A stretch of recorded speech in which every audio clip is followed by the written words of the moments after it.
Cette entreprise qui fabrique de magnifiques linges de maison. C'est exactement ça, Vincent. Pour fabriquer ce magnifique linge de maison aux couleurs automnales, eh bien, tout commence par cette machine juste derrière moi qu'on appelle lourdisseuse. Alors, cette opération, elle consiste à dévider toutes ces petites bobines de fil que vous voyez là pour n'en former qu'une seule, une énorme bobine. Alors, vous vous doutez bien que ces bobines, elles ne sont pas placées au hasard. Alors, justement, on va aller poser la question à Pascal. Pascal, il est responsable de la DAO, du dessin assisté par ordinateur. C'est vous qui allez donner finalement la feuille de route à l'ordisseuse. Oui, voilà, les stylistes nous donnent la disposition des fils qu'elles souhaitent, en centimètres par exemple. Nous, on va traduire ça en nombre de fils qu'on va donner à la préparation, et ce qui va leur servir à mettre les bobines au bon endroit pour avoir la chaîne avec les bonnes couleurs. Alors par exemple, une nappe comme celle-ci, c'est combien de fils, Pascal? Là, il y a 5550 fils à peu près. Ouais, c'est 1,85 m et voilà. Alors c'est vraiment très impressionnant. Alors justement, après, celui qui s'occupe de l'ordisseuse, il est là-bas, c'est Jean-Luc. Alors, Jean-Luc, c'est le spécialiste. Jean-Luc, comment vous faites pour vous y retrouver avec tous ces fils dans tous les sens?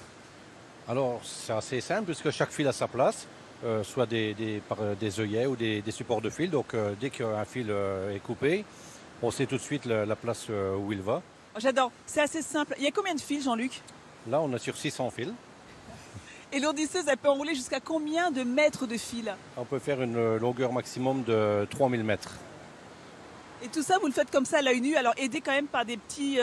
Voilà, quand on a un fil qui casse, on est aidé par ce qu'on appelle la casse-chaîne. Donc on a une lumière rouge qui nous indique dans quelle zone il faut chercher le fil. Et après, il faut le trouver, ce fil, et il faut faire des petits nœuds. C'est ce que fait Jean-Luc. Donc une fois que l'ordisseuse est en place et qu'elle est prête, eh bien, on passe au tissage. Donc ce que je vous propose tout à l'heure, c'est de se retrouver au milieu des métiers à tisser. À tout à l'heure. C'est parti pour le tissage. C'est exactement ça, Vincent. Alors là, je suis vraiment au cœur des métiers à tisser. Donc je vais devoir parler un peu plus fort car c'est moins paisible qu'à l'ortissage tout à l'heure. C'est pas étonnant, mais qu'est-ce que c'est magique de voir tous ces fils qui ont été préparés au préalable par l'ordissage et qui vont s'entrecroiser pour donner naissance à notre linge de maison. De toutes ces machines sont tissées pas moins de 2,2 millions de fils chaque année. Pour en savoir davantage, on va demander à Gilles de nous rejoindre. C'est le responsable tissage. Gilles, venez avec nous. Vos machines, elles sont très performantes, mais elles sont assez bruyantes. Donc on va s'en éloigner un petit peu. Alors expliquez-nous justement. Elles m'ont l'air autonomes, mais il faut constamment les surveiller, ces métiers à tisser. Oui, il faut toujours de la surveillance, parce que surtout pour la qualité, pour les défauts.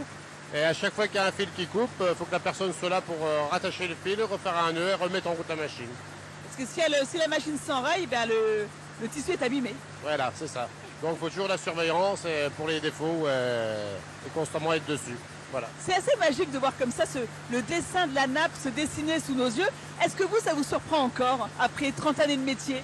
Ah oui, c'est toujours surprenant parce que depuis que je suis là, on a toujours innové, créé des nouveaux dessins, des nouvelles couleurs. Donc à chaque fois qu'on tisse un nouveau dessin, on est toujours étonné. On est émerveillé. Voilà, émerveillé de ce qu'on fait. Voilà. Comment est-ce qu'on innove dans ce métier? Eh ben, avec les stylistes, on fait des échantillons, on essaye de faire des nouveaux dessins, des nouvelles couleurs. On fait des tests, on fait des échantillons, puis après c'est adopté ou pas adopté par les stylistes. Alors là, je vois parce que j'ai deux nappes sur mon bras, donc ça, ce sont deux techniques différentes de tissage?